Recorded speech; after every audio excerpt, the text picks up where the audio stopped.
Welcome along to our big match preview and backed by Ladbrokes for the season. Remember to go ahead and check out the link in the description for your odds boost to instantly increase your odds for the match day at the weekend. Now, Saints back in FA Cup action, third round at Craven Cottage and Fulham on Saturday. Now, you could say this game could be a little bit of a respite after the disastrous defeat against Crystal Palace. But before we get into Fulham, I think we really need to address the serious misgivings going on at the moment and leaves us only out of the drop zone on goal difference. Nick's with me to discuss and look ahead to the match. So first of all, Nick, the Palace match, we need to touch upon that. It's one win in the last 13, one of the worst runs that we've seen in recent history. And last night, Pellegrino once again failed to adapt. When does it become too late for us to turn it around? Well, it's never too late. I mean, we're only one win away from pulling away from trouble in many respects. I mean, there's a lot of clubs down there, but where that win's coming from is hard to see at the moment. Last night, a lot of things come home to roost. A season's 38 games in the league, but last night came down to the fact we had virtually an entire back four injured or transferred. We didn't have our leading scorer. Injuries, suspensions, call them what you will, had ravaged the side, and it all came home to roost. It should have been a game where, okay, we might have lost it, but it didn't really matter much. We were stranded in mid-table, but it wasn't because of everything that's gone on in the last 2 to 3 months. It's hard to see the manager pulling it round, to be quite frank, but last night it's all conspiring against him, and that's the way it happens in football. And we're in deep trouble at the moment. But on to Fulham, the FA Cup, and it could pose, Fulham themselves could pose a bit of, this game could be a bit of relief for the manager, but should it go the other way? I mean, it's seriously now time for the board to question Pellegrino's ability to move us forward if we don't manage a result at Craven Cottage. I said, that things were conspiring against the manager, but we're in the position we're in because the manager isn't getting the team winning games. There's been plenty of games when we've had full teams.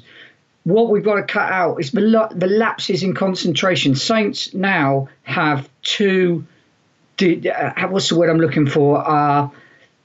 They've got two ways of conceding goals. The first is someone totally unmarked, 6 yards out of goal, who bangs it past the goalkeeper. That happened last night for the first goal. It happened against Huddersfield. It happened against Burnley. It happened against Leicester. It's happening week in, week out. We've got to stop conceding goals where we can't mark up. Second way we seem to concede is by someone sweeping it in from 25 yards, which is because the defence are pushed so far back they can't get out. There's no leaders in the team out there. That's the problem. There's no leaders on the pitch. There's no leaders off the pitch. And it's interesting, actually, watching Match of the Day last night. A lot of these pundits, outsiders looking in, and they say, Pellegrino was a hard-hitting defender, very organised when he was playing, but the defensive lapse in concentrations all the time this season, it's almost embarrassing to put that against Pellegrino as a coach, as a defender. Well, the fact of the matter is, the players last night, 3/4 of the players last night in the defence, Jeremy Pyatt, Jack Stevens, Yoshida, would not have got into our defence 2 years ago as first choice defenders. Yoshida is currently captain, skipper, and 100% of the side. In a week in, week out mostly. 2 years ago, he was fourth choice for that position, and that's telling you where it is. Now, I'm not going to praise Pellegrino, but at the end of the day, you can't coach players who just cannot keep concentration. You can put anyone in. You could play me there tomorrow. I'd give 110%. I'd run about at Fulham, but I ain't good enough. And that's the problem you've got. It doesn't matter who you give. Coaches are only as good as the players they've got to coach. Jose Mourinho could coach Rochdale. He wouldn't coach them to the top 6 of the Premier League. It's who he's got to work with, and I do feel for him there. But we've got to make some crucial signings. There's nothing. The good thing is there's nothing wrong with our side.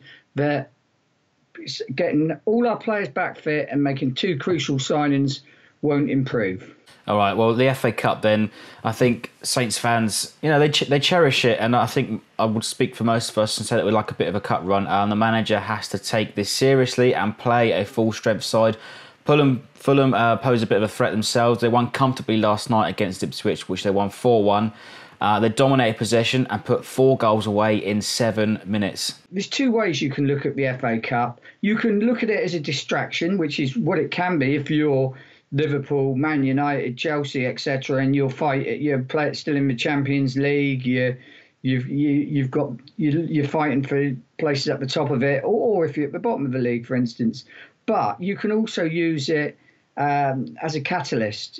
And that's what Saints have got to do. To be honest, with 16 league games left, and there's over 4 months of the season, so we're not going to be. The FA Cup isn't going to be too much of a hindrance on the Premier League. So we've got to use it as a catalyst. We've got to get players out there who should be far better than the players Fulham have. We've got to win a few games. We've got to get on a run.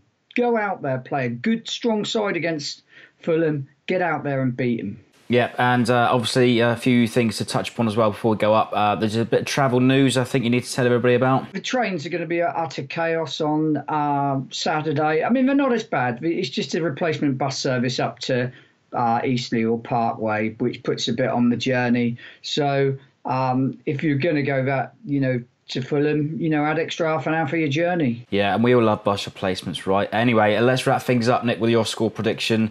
You say we should use this game as a catalyst. We want to see a reaction. We want to see some fight and some desire from the squad that comes out of the tunnel on Saturday at 3 o'clock. What's your prediction? I mean, we've got to beat them, and we've got to beat them well. I mean, we've got to go up there and win 3-0. Anything less it is an embarrassment, because whatever these players are, they are better than the way they're playing at the moment. Is Maurizio Pellegrino going to be in charge? Who knows? Because at the end of the day, the choice of change is fairly simple, and that's a single man. But the one thing the board are doing is they're taking it as a longer term view rather than just one game. But the Palace game, which I'm sorry to keep harking back for, will have rung alarm bells. The Fulham game will brush things under the carpet, but ultimately we've got to start winning games in every competition, FA Cup and Premier League. Yeah, excellent stuff, Nick. And I think we'll probably wrap it up there. I think a win. We'd hope you'd see some confidence back into the squad moving on to Watford the next weekend afterwards. Anyway, leave us your likes, your predictions for the FA Cup third round up at Craven Cottage. Let us know if you're going up as well, and leave us your likes, your comments, and subscribe for more.